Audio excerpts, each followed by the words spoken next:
गुरुदेव, आपने अपने कर्मों को प्रतिदिन समर्पित करने को कहा है। यदि कार्य गलत कार्य जैसे क्रोध, दोष, दृष्टि आदि हो तो कैसे समर्पित करें? वैसे जब आप नाम जप करेंगे, तीनों बातें सत्संग सुना है आज, तो तीन बातें थी। एक को केवल लोगे तो संभल नहीं पाओगे। तीन बातें थी। हर श्वास में नाम जप करना। दूसरी बात, मन का गलत चिंतन गलत मनन से रोकना। तीसरी बात, शरीर के आचरण से गलत ना हो पाना। जब हमारे कोई गंदे आचरण होते हैं, उसके पहले प्लानिंग मन बना लेता है। ध्यान देना, पहले कुछ भी करने के पहले मन प्लान करता है। मन संकल्प बनाता है। शास्त्रीय भाषा में जिसे संकल्प कहते हैं, लौकिक भाषा में उसे प्लान कहते हैं। वो प्लान बनाता है, आज यहाँ चलेंगे, ऐसा करेंगे, ऐसा करेंगे, और ऐसा पहले भोगा था, उसमें ऐसा सुख मिला था, अब की बार ऐसा करेंगे, ऐसा करेंगे। उस समय आपने छूट क्यों दी? मन को प्लान बनाने में रोका क्यों नहीं? अब वो अपने प्लान में सफल हो गया, तो अब आपसे वो क्रिया करा के रहेगा मन। तो चूक हो जाएगी हमसे, गलती हो जाएगी हमसे, तभी हम काम क्रोध लोभ आदि की लीलाओं में फंसेंगे। नहीं तो हमारा सिद्धांत हर श्वास नाम जप। और मन जब गलत चिंतन, बहुत ध्यान से सत्संग में सुना, जब जब ये चिंतन करके आपको फंसाना चाहे, तब तब नाम के द्वारा उसे काटिए। जैसे लोहे से लोहा कटता है, ऐसे चिंतन से चिंतन को काटते हैं। जब इसका प्लान ही नहीं बन पाया, तो फिर हमको फंसाएगा कैसे? इसका प्लान न बनने पावे। जैसे लोहे से लोहा कटता है, ऐसे चिंतन से चिंतन को काटते हैं। जब इसका प्लान ही नहीं बन पाया, तो फिर हमको फंसाएगा कैसे? इसका प्लान न बनने पावे, संकल्प न बनाने पावे। तो अब हम काम से अगर बच गए, तो क्रोध आएगा ही नहीं। कामा संजयते क्रोधा, क्रोधा स्मृति विभ्रमा, स्मृति भ्रंशात बुद्धिनाशो, बुद्धिनाशात प्रणश्यति। काम से ही क्रोध का प्रादुर्भाव, क्रोध ही स्मृति को नष्ट करता है, स्मृति ही बुद्धि भ्रष्ट हो जाती, बुद्धि भ्रष्ट होना सर्वनाश माना जाता है। तो मुझे लगता है हम स्फुरना के समय ही सावधान रहें। यदि पहली बात पर ध्यान देंगे कि हर श्वास नाम जपने का अभ्यास करें, तो आपको बहुत सावधान रहना पड़ेगा। ऐसे थोड़ी हर एक एक श्वास पर आपको अपनी दृष्टि रखनी पड़ेगी। नहीं कोई कहो घंटों निकल जाए, ध्यान ही ना आवे कि हमें नाम जप करना है। माया ऐसी बुलाती है। तो हर श्वास पर ध्यान है। जब श्वास पर ध्यान है, तो आपका अंदर में भी ध्यान है। मन का क्या प्लान चल रहा है, मन का क्या चिंतन चल रहा है। गलत चिंतन चल रहा है तो उसे काटिए। नहीं, ऐसा नहीं करना। आप अस्वीकार कीजिए, वो प्रभाव नहीं डाल पाएगा।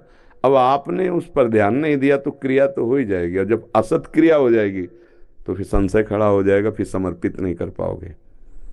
पाप वाली क्रियाएं समर्पण करने की हिम्मत ही नहीं रहेगी, क्योंकि अशुद्ध मन हो गया ना। तो जो शास्त्र सम्मत कर्म, जैसे भगवान को भोग लगाना, मक्खी गिर जाए तो आपकी हिम्मत पड़ेगी भोग लगाने की? ऐसे ही अगर गंदा आचरण, तो आपकी हिम्मत ही नहीं पड़ सकती वो कि भगवान को हम कृष्णार्पणम मस्तु कैसे कर सकते हो? अधर्म आचरण करो, पापाचरण, तो तुम्हारी बुद्धि ही काम नहीं करेगी कि कृष्णार्पणम मस्तु कर दें। इसलिए मुझे लगता है कि पहली सुधार पर कि हमारा नाम, इसीलिए हनुमान जी महाराज कह रहे हैं, का हनुमंत विपति प्रभु सोई, जब तो सुमिरन भजन न होई।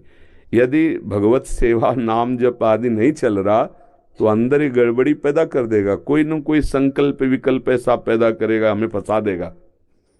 फिर वो कर्म शुभ हो या अशुभ हमें भोगना पड़ेगा।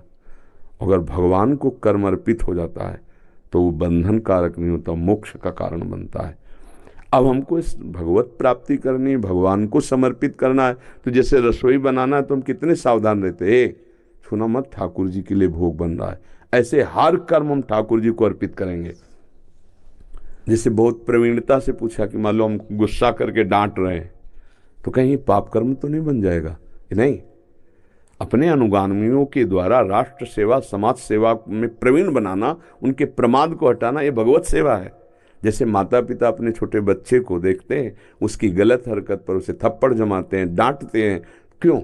द्वेष पूर्वक नहीं, वो क्रोध करते नजर आते हैं। उनका द्वेष नहीं, उनका क्रोध नहीं, उसके सुधार हो जाए, वो एक अच्छा व्यक्तित्व वाला बने, वो ऐसे आचरण वाला बने जिससे समाज सुखी हो, जिससे नाम रोशन हो। ऐसा तो ऐसे ही हम एक एक कर्म संभाल करके, जो जो अधिकार मिला है जैसे आप किसी के पति हो, किसी के भाई हो, किसी के पुत्र हो, आप राष्ट्र के किसी न किसी सेवा में हो, भले किसान हो तो आप राष्ट्र की सेवा में आ रहे हो।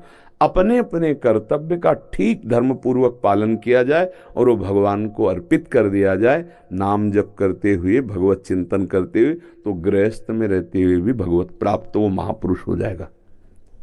तो इसमें गंदे आचरणों की तो कोई गुंजाइश ही नहीं है। भगवत मार्ग में जब हमने चलने का नियम लिया, अब जैसे चूक हो जाती कोई, तो फिर उसे भगवान मानते भी नहीं। राहत न प्रभु चित चूक किए की, करत सुरत सैबार ही की। जैसे दौड़ा कोई फिसल के गिर गया तो उसको चूक नहीं मानी जाती। दौड़ने का कार्य है तो गिरेगा कभी ना कभी। अब वो चलते चलते दौड़ते दौड़ते इतना अच्छा दौड़ाक बन गया, वो फिर नहीं कभी गिरा।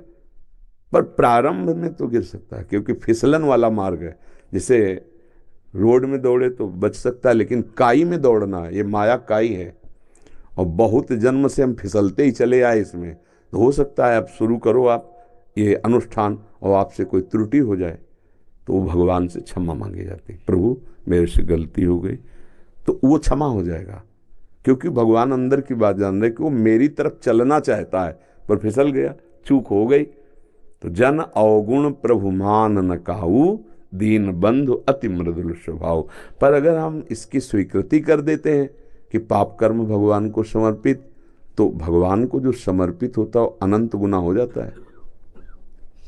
अगर पाप जमा किया तो अनंत गुना भोगना पड़ेगा। कि पाप कर्म तो कैसे, पाप कर्म ना हो, अगर हो गए तो प्रभु से उसी समय हम क्षमा याचना करके भस्म करवा देते हैं।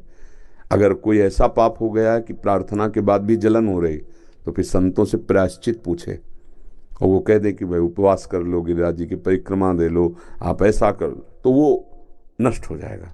अगर प्रार्थना करने के बाद भी हृदय में जलन बनी रहे, तो जानना वो पाप नष्ट नहीं हुआ, प्रायश्चित करना पड़ेगा। तो किसी संत महापुरुष से पूछ ले कि हमारे द्वारा गलती हो गई, उसका प्रायश्चित क्या है। अगर वो कह दे कोई प्रायश्चित नहीं, ठीक है, खत्म हो गया, उनके वचन प्रमाण माने जाएंगे, भगवान के दास हैं, संत जन भगवत स्वरूप हैं। या वो कि भाई 2 दिन उपवास करो ठीक हो जाए, तो कर लेना चाहिए 2 दिन उपवास। पर पाप कर्म भगवान को कैसे समर्पित कर सकते हो, गंदी चीज भगवान को कैसे भोग लगा सकते हो। इसलिए क्योंकि जो भगवान को भोग लगाएंगे वो हम प्रसाद में हम ही पाएंगे। पाप कर्म का तो फिर दंड होता है, तो इसलिए हम उसका प्रायश्चित कर लें, उसे अर्पित न करें। अच्छे कर्म भगवान को अर्पित करते जाएं। फिर आगे चलकर एक स्थिति आ जाती है कि बुरा हो ही नहीं सकता उसके द्वारा, क्योंकि भगवान का भक्त भूल ही न दें कुमारक पाऊं, उससे गंदे आचरण होंगे ही नहीं। पर प्रारंभ में हो सकते हैं, क्योंकि पूर्वाभ्यास है, इसलिए गलती हो सकती, तो उसका प्रायश्चित कर ले, भगवान से प्रार्थना कर ले। पर पापाचरण भगवान को समर्पित नहीं किए जाते, भगवान से प्रार्थना करके नष्ट करा लिए जाते हैं, नाम जप कीर्तन जो संत जन प्रायश्चित बतावें उसके द्वारा।